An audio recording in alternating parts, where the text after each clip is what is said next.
जैसे सर ने सबने बता दिया आपको कि हमें क्या करना चाहिए, लाइट्स को, एनर्जी को कंजर्व करना चाहिए। क्या बेनिफिट होगा कंजर्व करने? बेनिफिट क्या है? लाइट स्विच ऑफ करनी चाहिए लाइट, उसके बाद जब भी एक कमरे से बाहर जाओ तो वहां पे क्या लाइट ऑफ करके जाना चाहिए। फ्यूल जो है गाड़ियां जो यूज करते हैं वो प्रॉपर्ली यूज करनी चाहिए, एक्स्ट्रा नहीं यूज करना चाहिए। अगर कहीं जाना है आपको इकट्ठे जाओ, ग्रुप में जाओ, अलग अलग गाड़ी लेके नहीं जाओ। लेकिन इन सबसे होगा क्या, बेनिफिट क्या होगा?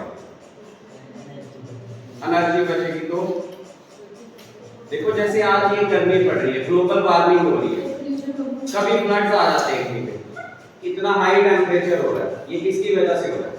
नेचर के साथ होने डिस्टर्बेंस की। ठीक है, तो इससे क्या होगा, जैसे आप लाइट्स ऑफ करते हो तो इससे जो भी कार्बन डाइऑक्साइड बनती है जिससे ग्लोबल वार्मिंग होती है वो भी कम होगी। अपने घरों के आसपास प्लांट्स लगाने चाहिए, उससे क्या होगा कि कार्बन डाइऑक्साइड सारी एब्जॉर्ब होगी। फिर उसके बाद दूसरा नेक्स्ट आ जाता है कि अब हम किसी को बोलते हैं कि भाई लाइट ऑफ करके जाना, सबको पता है इसके लॉसेस, आपने चैप्टर भी पढ़ा है 10th में जब पढ़ रहे होंगे सोर्स एंड डेवलपमेंट,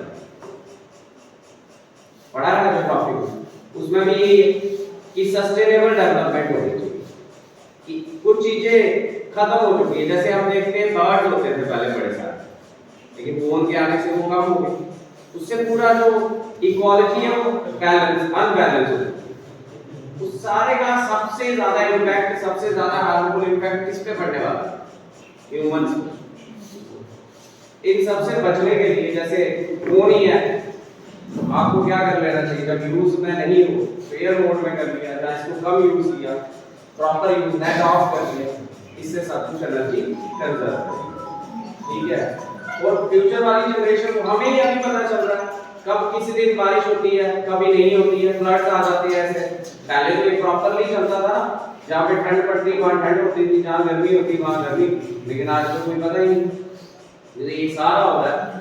और लेकिन इन सब में अगर हम घर में, सबको पता है ना कंजर्व करनी चाहिए, लेकिन आप ही मेरे को बताओ कि आप में से कौन कौन बच्चा अपने घर में जब दूसरे रूम में जाता है तो लाइट ऑफ करके जाता है?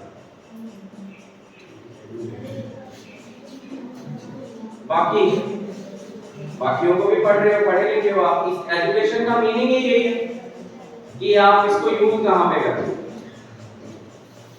और अगर आप किसी को टोकते हो, किसी को बोलते हो कि भाई लाइट ऑफ कर दो, पता नहीं उसका मूड कैसा हो, ठीक है, वो गुस्सा हो जाए, अपने पेरेंट्स को ही बोलो, पेरेंट्स बोले ज्यादा है पढ़ने वाले, आपने क्या कर देना चाहिए, इस टाइप की ये एक्टिविटी है आपकी।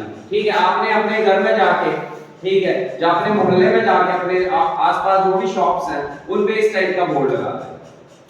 ठीक है, क्लियर? इससे क्या होगा, आपको डेली बोलना नहीं पड़ेगा। अब आपको किसी को इंग्लिश समझ आती है, इंग्लिश में लिख देना, किसी को हिंदी में समझ आता है, हिंदी में लिख देना, ठीक है, डोगरी में लिख देना, कि समझ आ जाएगा।